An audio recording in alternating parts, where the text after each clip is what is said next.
Josh Hasten here, Israel Uncensored, on the Land of Israel Network at thelandofisrael.com. It is Monday, March 4th, 2019, the 27th of the 1st Adar 5779. Hope you're doing well in your part of the world. It is a beautiful day here, coming to you from Jerusalem. We have a great show for you here today. Mark Lavie, longtime journalist and broadcaster here in Israel, covering the news for many, many years, will be our guest after the hour. But first, let's get to some of our news here locally.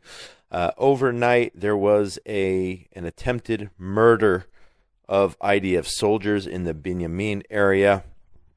Reported by various news outlets, 2 Israeli soldiers were wounded by Arab terrorists in a car ramming attack in Binyamin overnight. One of the soldiers, who is an IDF officer, is in serious condition. The other, a border policeman, was lightly wounded. 2 terrorists were killed in the incident. What happened was a certain IDF vehicle broke down on the side of the road very late at night, and here comes along a Palestinian Authority plated car and tries to run over the soldiers. Again, 1 soldier in serious condition. There were 3 terrorists in the car. The troops fired back and killed 2 of the terrorists. So this just happened here several hours ago. And of course, we wish a speedy recovery for those who were wounded. Apparently, the soldier who was lightly wounded, the border policeman, is already out of the hospital. But we'll try to get the name of the IDF officer who was seriously wounded. Terror continues here in the Holy Land. Another example, another method which has been used frequently over the last several years, a car ramming attack. Just horrible news waking up this morning and hearing this reality. But it is, in fact, happening. And as I've said now for I don't know how many years, we must create a deterrence so that these monsters, these evil monsters, stop trying to carry out these types of attacks. A front page of the Jerusalem Post from this morning. The Palestinians, or Arabs, if you will, as it says here, Palestinians, so that's why I'm using that word, warned on Sunday that Washington had ended its role in the Middle East peace process now that the merger of the U.S. Consulate General in Jerusalem is taking place with the U.S. Embassy. It's supposed to go into effect on Monday. The move has been cast as a downgrade of ties between the 2 entities because the Consulate General had served as the de facto U.S. Embassy to the Palestinian Authority. The U.S. government says this is just a logistical move, and it is to save money, and the Palestinian Authority is not going along with it. They're basically saying they're calling this a downgrading of relations between the U.S. administration, which, by the way, does not really have much contact at this point since December of 2017 with the Palestinian Authority, ever since President Trump said he was moving the embassy to Jerusalem. So this, I think, is a positive move. Why do we need in Jerusalem an embassy and a consulate? It seems like a waste of money, and I think it does, actually, even though the U.S. says it doesn't. I think it is saying to the Palestinian Authority, you're not behaving, you're not acting nicely, and we're going to downgrade your status, if you will, by making these 2 entities, the consulate and the embassy, into one, really. I mean, the building there on Agron Street in Jerusalem will still be used in some shape or form for the PA, but it will not be an official consulate. The Consulate General, apparently she has been relocated, been reassigned, and I view this as a positive step. But if you want to get a real sense of what the Palestinian Authority thinks of the U.S. administration, this is a Palestinian Media Watch report. Trump Special Envoy Greenblatt is a Mongoloid. This is an op-ed in the official Palestinian Authority Daily. They called him a Mongoloid, and they said that Jason Greenblatt is somebody who seems to be suffering from Down syndrome. This is in the official Palestinian Authority Daily, an op-ed as reported by our good friend Maurice Hirsch from Palestinian Media Watch. This was yesterday. in the Palestinian Authority daily. So what is the U.S. administration supposed to think of the PA after comments like this? I mean, I would say, if I was a member of that Trump team, I would say once and for all that the PA is not a peace partner and that we need to break off any and all ties to the Palestinian Authority. I would take the Trump peace plan of, obviously, I don't know what it says. We had some hints, but I don't know exactly what it says. I would say openly, if I was President Trump, I would say this is the way they treat the United States of America. We're not even going to release any plan. We're just going to throw it, put it on the back burner and not make any type of announcement regarding a plan which possibly would call on Israel to make concessions to this evil entity, the Palestinian Authority, run by Fatah Mahmoud Abbas. I think this is another, if you need another clear sign as to who these people are, the way they described Special Envoy Jason Greenblatt, adding fuel to the fire there. So I would, if I was the U.S., I would, with self-respect, say no thank you, and I would break off any type of existing anything with the Palestinian Authority once and for all. Switching gears, of course, the biggest story over the weekend since our last show, Attorney General Avichai Mandelblit announced on Thursday his intent to indict Prime Minister Netanyahu for bribery, fraud, and breach of trust. Now, let's remember, this is just an announcement. The Prime Minister has not been indicted yet. The process could take up to a year. Again, the Prime Minister, after months of speculation, Mandelblit announced his intent to indict Netanyahu for bribery, fraud, breach of trust in case 4000. We're not going to get into all the details. The Bezek Walla affair for breach of trust in case 1000. Case 1000, the illegal gifts affair, and breach of trust in case 2000, the Yediot Achronot Israel Hayom affair. These are the different cases which have been investigated by the Attorney General. And of course, what is this going to mean as we head to an April 9th election? That is the major question. Initially, it seems that Benny Gantz's blue and white party is benefiting from the announcement of the indictment. But what will it mean in 30-plus days from now when Israelis actually go to the polls? Will they see this as an attempt by the left to harm the Prime Minister unjustly, throw him under the bus so that people don't vote for the Prime Minister? Or will voters do exactly the opposite and see this as an attempt, basically, to replace the Prime Minister instead of using the elections to replace him, an attempt to go after the jugular there of the Prime Minister and paint this picture that he's a criminal, and therefore encourage people not to vote for the Prime Minister. So we'll see how it plays out. Will the public respond by giving the Prime Minister Bibi Netanyahu more votes, or will they give him less votes as a result of this, what some would call a witch hunt against the Prime Minister of the State of Israel? So that has dominated the news here over the past several days.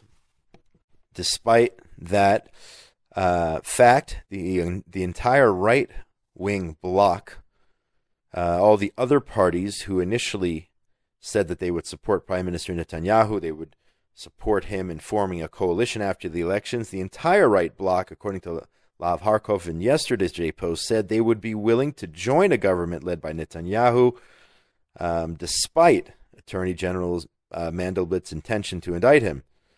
Of course, pending a hearing. Let's remember that as well. The indictment is pending a hearing. The latest polls show they may not be enough for a majority in the Knesset. Finance Minister Moshe Kahlon broke his silence Saturday night, saying he had no problem being in a Netanyahu-led government, even though from a values and moral perspective, he feels uncomfortable with the Prime Minister being suspected of such things. In other words, all of those parties who said in advance that they would support Prime Minister Netanyahu in forming a coalition will continue to support him despite the potential indictment. Most of the current coalition on Thursday, immediately after the announcement, said they would continue to support Netanyahu. So if you do the math, if you add up the numbers in terms of the coalition, again, this is a complicated system, and it's not just about voting for the Likud or voting for a certain party. After the elections, coalition, different agreements and parties have to join, because you need 60 seats to maintain a stable. You need more than that, but 60 is the minimum, 61 actually, to maintain a stable coalition. So if you add up all the numbers, according to this article by Lav Harkov, right now there are 59 seats for the right wing, 48 for the center-left, and 13 for the air parties. Those are the current stats, but we don't know at this point which parties will in fact pass the electoral threshold. So in other words, even though polls right now show that the Blue and White Party has more than Likud, if you add up all of the coalition partners, the right still has more seats. The question is, do they have enough seats to form a government? Time will tell. We'll only know that after April the 9th. We'll have to see over the next 30-plus days how the looming Netanyahu indictment, how that will impact those who come out to vote on April the 9th. Switching gears here, reported by the Jerusalem Post, the state of Texas. I love the state of Texas. They have blacklisted the global vacation rental company Airbnb over their boycott of properties, Jewish properties only, in Judea and Samaria. We welcome, quote, we welcome this decision very much, and we hope that it will be emulated by other states and other countries in the world, Foreign Minister spokesperson Emmanuel Nachshon said on Saturday night.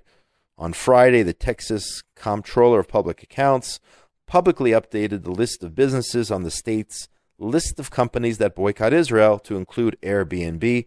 Texas's move followed a decision by Florida in January to place Airbnb on its list of scrutinized companies.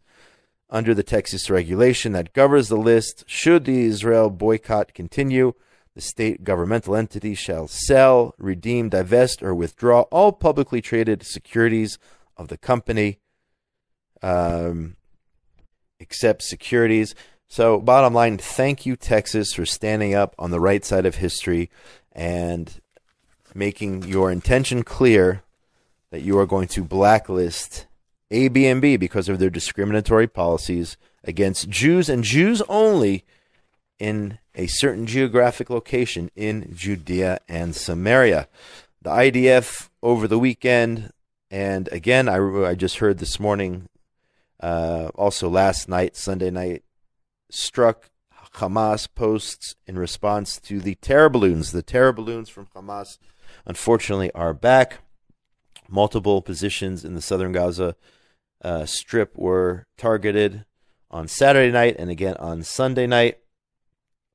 Of course, on Thursday, the UN Human Rights Council released a report claiming IDF soldiers intentionally were firing on civilians, which is a complete lie.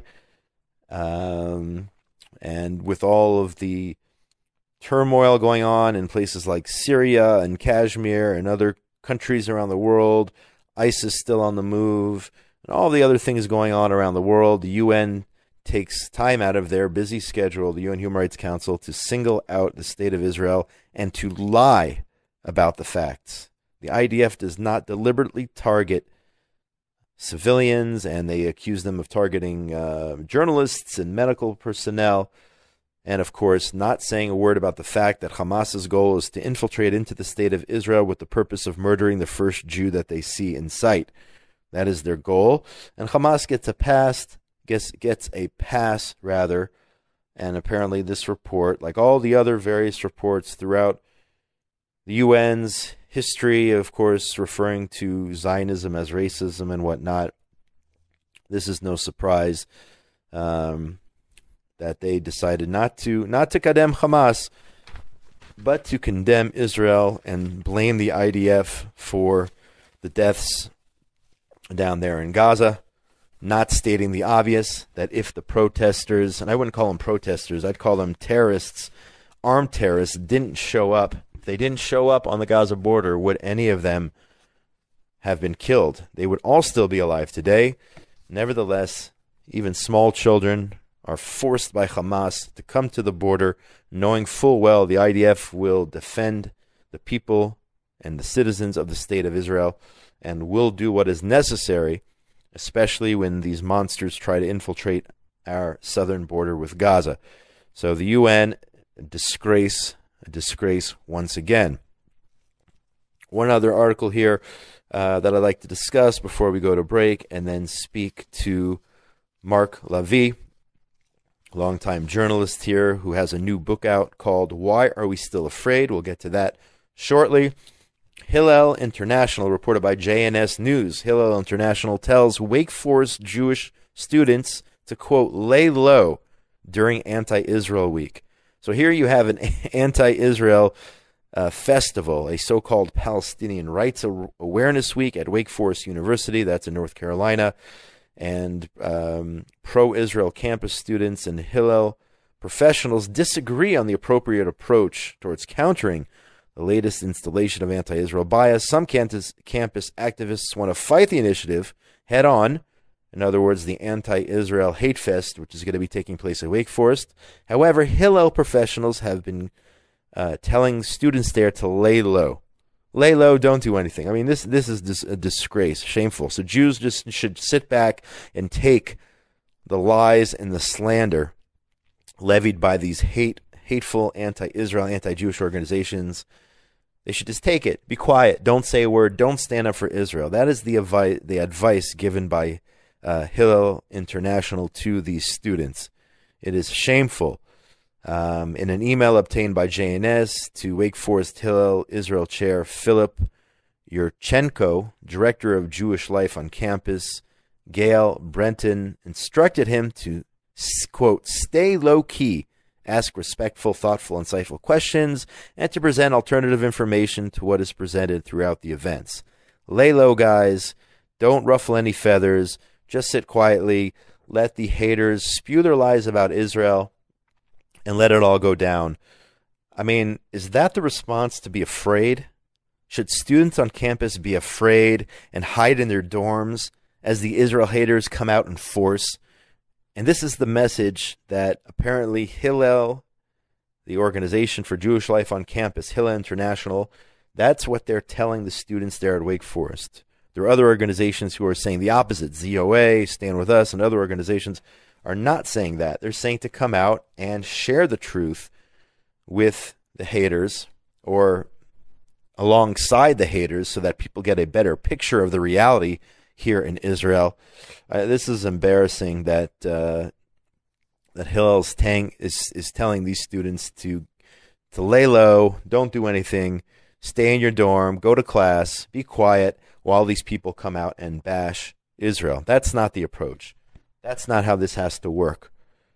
The students there in the U.S. should be out in numbers, in droves, defending Israel, defending the Jewish state, not shirking their responsibilities, not hiding in the dorms. So I don't know exactly where this line of thinking came from, if it's in fact just the leadership there at that specific Wake Forest University Hillel, or it is something that's coming from top down from the international branch or national branch in the U.S. of Hillel. But we need to find out. I'm going to take a harder look into where this is coming from.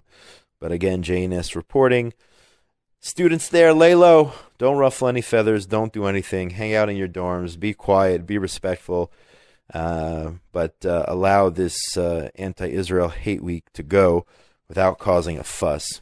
Anyway, we're going to take a break right now, come back with Mark Lavie, longtime correspondent for the Associated Press, for AP Radio, for many other news outlets, NPR, and so many others, and I'll get to all of his bio after the break. You're listening to Israel Uncensored here on the Land of Israel Network at thelandofisrael.com. My name is Josh Hasten, broadcasting from Jerusalem here on this beautiful Monday, March the 4th, 2019, the 27th of Adar Aleph 5779, Rosh Chodesh Adar Bet, of course, second Adar, this Thursday and Friday as we head towards Purim, and that can only mean one thing: Pesach is right around the corner. Take a short break, and we will be right back. Don't touch that dial.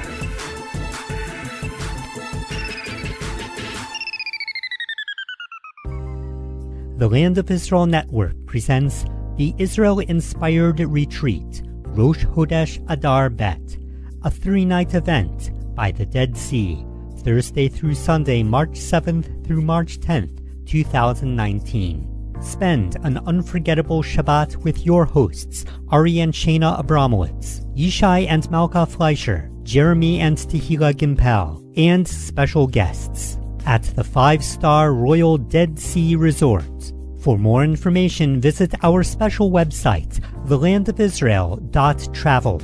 That's thelandofisrael.travel for the Israel-inspired retreat at the Dead Sea.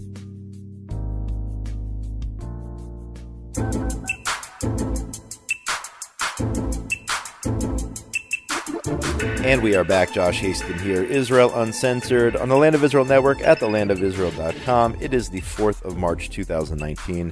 Thank you so much for joining us. I am here in Jerusalem with my main man, Benjamin Bresky, engineer extraordinaire.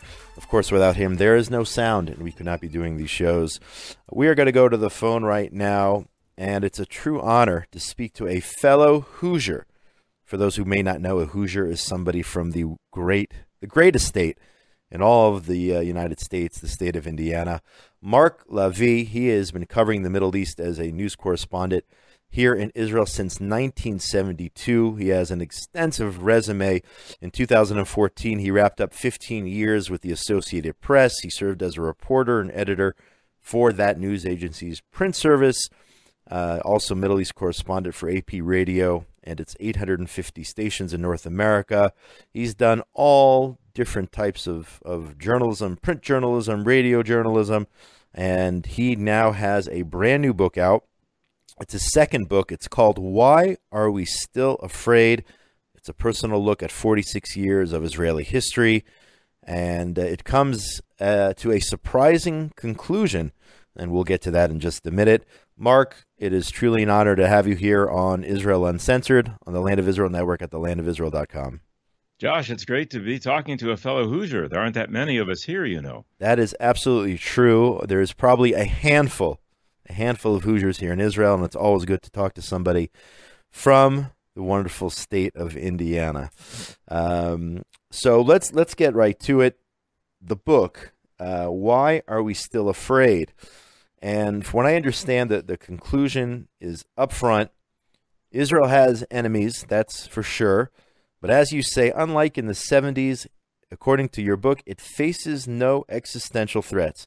So I would like to ask you, I mean, with the Iranians striving to obtain a nuclear weapon and the issues we're having, of course, with Hamas on the southern border, you say there's no existential threat. We need to focus on societal problems. If you can, talk about that. Describe your findings, which you talk about in your book. Yes, certainly. Basically what happened, Josh, is that I was reading some of my articles that I'd written in the 70s and 80s and realized how different Israel is today as a society and as facing its military and security threats. And the conclusion I came to, now I was here in 1973, as you mentioned, I made Aliyah in January 72. I was working at Israel Radio and suddenly thrown into a war situation, which I'd never been in before, and experienced what the Yom Kippur War was like. And in reading my own articles over the years, I saw how the things progressed in the situation where there were still security threats and there were still things happening, but they weren't as serious as that. They weren't existential. Now, radio people can emphasize words, and I'm not saying Israel faces no existential threats. I'm saying Israel faces no existential threats. Of course we face threats. Hezbollah's got hundreds of thousands, probably rockets aimed in this direction. Hamas has a few thousand as well. There's Iran, as you said. But I don't believe that any of these threaten the existence of the state of Israel in the way that the Yom Kippur War did in 1973, when I remember the kind of shocking thought that I might be covering my own funeral. Here's the deal. As far as Iran is concerned, you turn to page 89 of my book, which I'll reach behind me and grab off my desk, and you read an article I wrote in 2015, and here's how it starts. Here are 4 facts that turn the whole Iran debate on its head. Number 1, if Iran wants to build a nuclear weapon, it will. Number 2, sanctions have accomplished all they can accomplish, and maintaining them or strengthening them would be counterproductive. Number 3, Iran has an educated middle class that already pulled off a near successful revolt and is the key to Iran's future. And 4, and this is the hardest one, what Iran does is more important than what Iran says. The fact of the matter is, Israeli people who know and can't be quoted by name consider Iran to be a rational player. That's to say they're not suicidal crazy mullahs. They know exactly what they're doing, and they know exactly how far they can push. They also know that Israel has the capability to defend itself in ways that we're not allowed to talk about on the radio, but we all know what they are, and so do they. So the deal is, Iran likes to talk about Israel. It's always been a good ploy for Arab leaders and Iran as well, to distract from its real problems. Israel plays a very constructive role there in their view. But look at Iran has been present in Syria for decades. Iran has had a military presence, an extensive military presence in Iran for several years. And there's only been one incident for sure when Iran has actually tried to attack Israel, and that was the day after Prime Minister Benjamin Netanyahu bragged about, if you will, or discussed in public the fact that Israel had bombed an Iran target the day before. So they fired a rocket at the Hermon, which is one of the most, Mount Hermon on the top of the Golan Heights, one of the most heavily protected and defended places in the entire Middle East. And, of course, the rocket was shot down, and that was the end of that. What I'm saying is, if Iran wanted to attack Israel, it would have done it long ago. It doesn't want to. Israel is a good ploy. It's a good shield against criticism. It's good for solidarity, but they're not threatening Israel's destruction. And if they do, they know what will happen.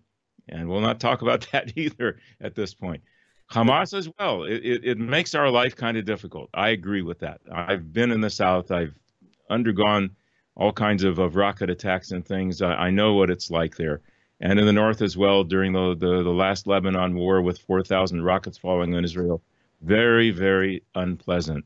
And excuse the Zionistic pronouncement here, but we have to understand that this is part of the price we have to pay for the privilege of living in the Holy Land, and we need to make this country the best country you possibly can. So instead of concentrating all the time on security. So on that note, if that's the case, you mentioned that we have to focus on societal problems. Do you have anything specifically, and maybe perhaps it's discussed specifically in the book as well, what issues are on the top of your list in terms of improving Israeli society or allocating resources towards fixing certain problems within Israeli society? For sure. All of these subjects are in my book in the second section, which is about society. Imagine. Let's start with the economy. The income gaps between the rich and poor in Israel are the fourth largest in the world. I don't remember the fourth, but one's the United States, second is South Korea. This is a situation that has led to the rich becoming richer and the poor becoming poorer. There are very few people who are truly starving in this country, in spite of the horrible ads that I sometimes see in American publications. Please contribute money to the starving children of Israel. There aren't starving children in Israel. It's not that bad. It's not like Egypt, where 40% of the people live under the World Bank's poverty line of $2 a day per person. It's nothing like that. But the opportunities aren't equal. We're wasting a tremendous amount of people power and of brain power simply because we're not putting the resources equally among the people who need them the most. That's one problem. Second, I write in the book about the wonderful Israeli health system. And compared to the United States, it's heaven on earth. Everyone has minimal health insurance, adequate health insurance. The rich can get better insurance if they want, and they can, and there's nothing wrong with that. But everyone's got a place in the hospital if he's sick. The trouble is, because of other priorities, we've stopped properly funding our health system. That's why the corridors are overloaded with patients in beds in the hallways. There aren't enough doctors and nurses, and they're underpaid and overworked. And the system is creaking. It has not kept up with the population increase, which, of course, is the most blessed thing that's happened to the state of Israel in the 47 years I've been here. We started out in 1972 with 3 million people. Today we have almost 9 million. It's wonderful, but we've got to keep up. The infrastructure's got to keep up. Education as well is underfunded. It's over-bureaucratized also. The system is extremely inefficient. The way we do it is not right in many ways. This is the time to say that my son is a vice principal of a high school in Jerusalem, and he can go on and on about this for hours, and probably will next chance you get. So those are just three of the problems I can come up with, which need a lot of attention. It's not just a matter of throwing money at them, Josh. It's a matter of paying attention to these things and fixing them. If you are just joining us, we're speaking to longtime journalist here in Israel, Mark Lavie. His new book, Why Are We Still Afraid? And he just finished discussing some of these societal problems and issues which need solving here in Israel. But I want to ask you another question. And again, I don't know if this, I think perhaps this was in your prior book, if I'm not mistaken. You actually lived in Cairo for a period of time, experiencing the Arab Spring firsthand. So if you can briefly just talk a little bit about that experience living in Cairo. What was it like being a reporter in Cairo? What was it like being Jewish living in Cairo during this tumultuous time known as the Arab Spring? And correct me if I'm wrong, but I believe that's something you discussed in a previous book, no? That's right. The only two books, I've only written two, so that's the first one. It's called Broken Spring. It grew out of my experiences, as you said, living in Cairo from 2011 to 2013. I was the night editor for the print service of the Associated Press, the regional editing hub there. Sorry to get so technical, and the Middle East correspondent for Israel for AP Radio. Has 850 stations in North America. I think you mentioned that as well. It was an absolutely fascinating experience, Josh. I'd been living here in the Middle East for 4 decades, and I thought I pretty much knew the area. I knew nothing. I learned something every day there. For example, we get the impression, just to make it local here, we get the impression that the Egyptians hate Israel and they hate Jews, and I was going to be in a lot of danger there. Well, guess what? I apparently forgot to take my kippah off my head one day when I went downstairs, and the landlord saw me. He called me to his office. You really shouldn't wear that on the street. He says, just put it in your pocket. And there was absolutely no problem. Absolutely none. I worked in an office with dozens of Egyptians, all of whom knew that I was not only an Israeli, but I'm also Jewish, and I had no problems there. Wow. Egyptians are among the most friendly people in the world.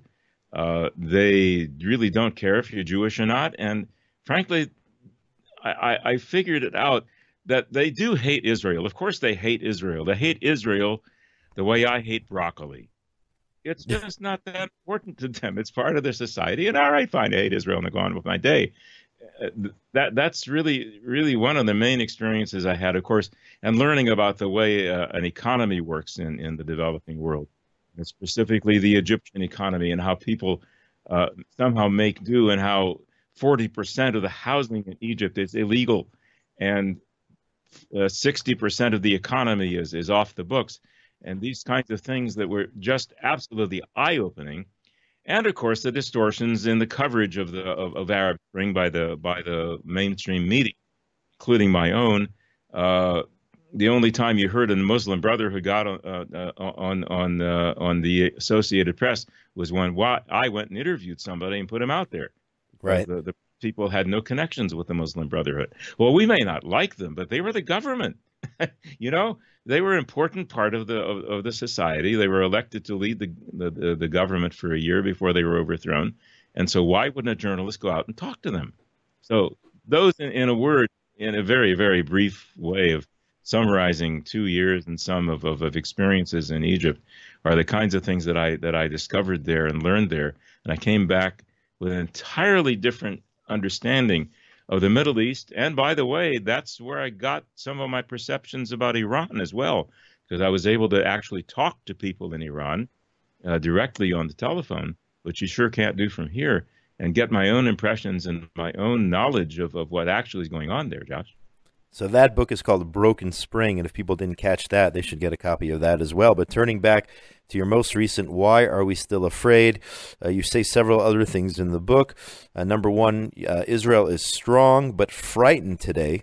I'd like to know what you mean in terms of being frightened today. What are we frightened of? And in addition, you also mentioned BDS, and you say that BDS, despite all of the coverage and all of the different activities targeting the people who are carrying out this BDS, you say it does little harm. So if you can, just briefly touch on both of those, the fact that you say we're frightened and the, I guess, minimal, according to your research, minimal impact BDS is actually having here in Israel.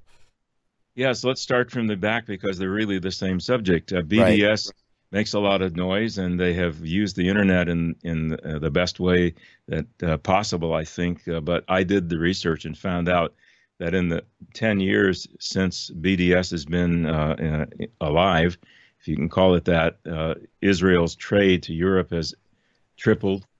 Israel's trade to the United States has doubled, and Israel's trade with Asia has increased over 5 times. So where's the effect here? The effect, of course, is psychological. The effect, of course, is the boost they give to anti-Semitism. And unfortunately, we're playing right into their hands. The more we react and set up government commissions to counteract BDS, the more we're giving them credibility and the more we're giving them a boost. So in a very quick word, that's my view of BDS. And we're frightened of BDS in the same way we're frightened of Iran, we're frightened of Hamas, and we're frightened of Hezbollah. How else can you explain that when most countries in the world, when they have an election, vote on societal issues and economic issues, and we're still voting about security? We're still welcoming generals directly from the army with a 3-year cooling off period directly into the top echelons of Israeli politics. We're still voting on what will be our policy toward the Palestinians. Our policy toward the Palestinians doesn't matter. We're negotiating among ourselves. The Palestinians have turned down 2 proper offers of a Palestinian state, supposedly what they wanted, all we could possibly offer. They turned it down flat. One of them, by the way, I discovered, and the Associated Press refused to let me write about it. That's a whole other story. It's in the book. So that's what I'm saying. It doesn't really matter. Any Israeli prime minister from any party would handle the security threats exactly the same way.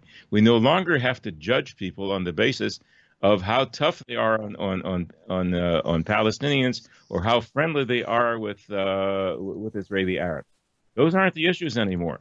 Those aren't the issues. The issues are the ones we discussed earlier, which are in the second section of Why Are We Still Afraid? So we are nearly out of time, but I have one other question here before we let people know how they can get a copy of your new book, Why Are We Still Afraid? What is your opinion on the subject of anti-Israel media bias, specifically the foreign press here in Israel? It's perceived that the majority or a large part of the foreign press in Israel is biased towards Israel. Of course, we have many media watchdogs who are monitoring coverage coming out of Israel all the time. In all of your years in this country, what would you say in terms of the overall coverage in regard to Israel? How bad is it? Maybe you think it's very good. And, you know, just what is your take on the scrutiny from all of the various media watchdogs here? You got a couple hours? How about if you could summarize it in 3 minutes? Because you were on the front lines, you were reporting, and I wouldn't be surprised if maybe you had encounters, one-on-one with the same watchdogs. So I'm sure maybe that's your third book. I don't know. I've been asked to write that one. There you go. See, we'll start in the end. In a nutshell, what's your opinion on the subject of anti-Israel media bias as a journalist? I have to tell you where I'm coming from, where I have been. I did not leave journalism. Journalism left me. It changed into a completely different profession from the one I started out in the 60s. It became an advocacy kind of thing where you have to choose the good guys and the bad guys. And of course, we all know that the Israelis are the bad guys and the Palestinians are the poor, poor victims. And that is why when I discovered Ehud Olmert's offer, the prime minister's offer to the Palestinians of a state in the equivalent of all of the West Bank, all of the Gaza Strip, parts of Jerusalem, and a corridor between the West Bank and Gaza, which never existed before, and the Palestinian president turned on his heel and walked out the door and never met the Israeli prime minister, Ehud Olmert, again, I thought I had a pretty big story there, right? So I went running into my boss's office, and he said, "That's not a story. You probably heard my complaints all the way wherever you were sitting." I was unable to convince these people that this is an earth-breaking story, that this really makes a difference, because it didn't fit into the box. And the box is Israel bad, Palestinians victims. I'm convinced of that. So, I exiled myself to Cairo. I didn't go there willingly. I had to get out of the Jerusalem Bureau, out of Jerusalem, out of this toxic scene of biased reporting as quickly as I could. I wasn't old enough yet to retire, so I did 2 years in Cairo, and then I retired. By the way, the journalism in Cairo was not a hell of a lot better than the journalism in Jerusalem, and that's one of the reasons I wrote the first book. I already told you some about that. So, yeah, you're absolutely right. The situation is absolutely untenable. There's much too much attention paid to the Israel-Palestinian issue, and when it's paid, people come here with a chip on their shoulder to explain how the Israelis are torturing the Palestinians and preventing them from having their rights and their self-determination, and the horrible things and the horrible barrier and the roadblocks, and oh my goodness, it's all in the book. Not all of it. Even in a book, I couldn't write all of it. So yes, absolutely right. Yeah. So we'll look forward to that third book about media coverage here in Israel. But in the meantime, if you buy the first one and the second one especially, it's called "Why Are We Still Afraid?" It's available on Amazon, and the easiest way to find it is to go to my website, and that's easy to find also. In one word, it's marklavieauthor.com. So check that out, marklavieauthor.com. The name of the book is Why Are We Still Afraid? Also on Amazon. It's available in ebook. It is truly an honor, Mark, to speak to you today, a fellow Hoosier here in Israel. As we said before, not many of us here, but always a pleasure to speak to somebody from the old country, from back in Indiana, and would love perhaps to get together in the near future, talk about Indiana basketball, and everything else that goes along with everything wonderful from the Hoosier State. So I wish you much success with this second book, and hope we can talk again soon. And if you want, just, if you want, you gave out the website, but if you have an email or anything else that you want to give out, now's the time. That'll do it. It's marklavieauthor@gmail.com is the email, and the website marklavieauthor.com will guide you to both the ebook and the paperback.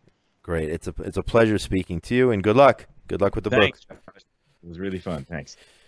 That's it for today, folks. Israel Uncensored here on the Land of Israel Network at thelandofisrael.com for Monday, the 4th of March, 2019, the 27th of Adar, Aleph 5779.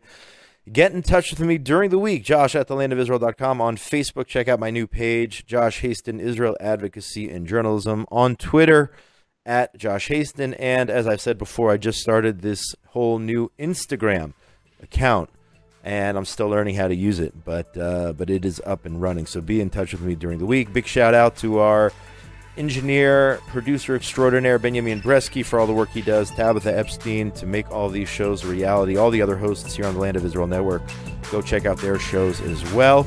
Most importantly, between now and when we speak again, please God, next Monday, everybody out there in the wonderful world of ours, be safe.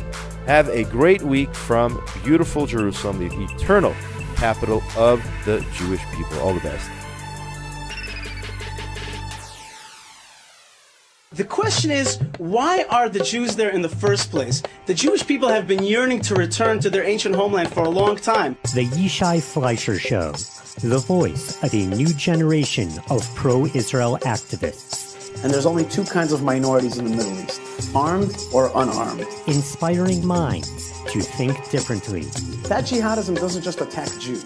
it attacks Christians, and it mostly attacks Muslims. Inspiration, spirituality, and politics. So first and foremost, this country is here to defend Jewish people and to live in its ancestral homeland. Listen to the Yishai Fleischer Show every week on the Land of Israel Network at the Land of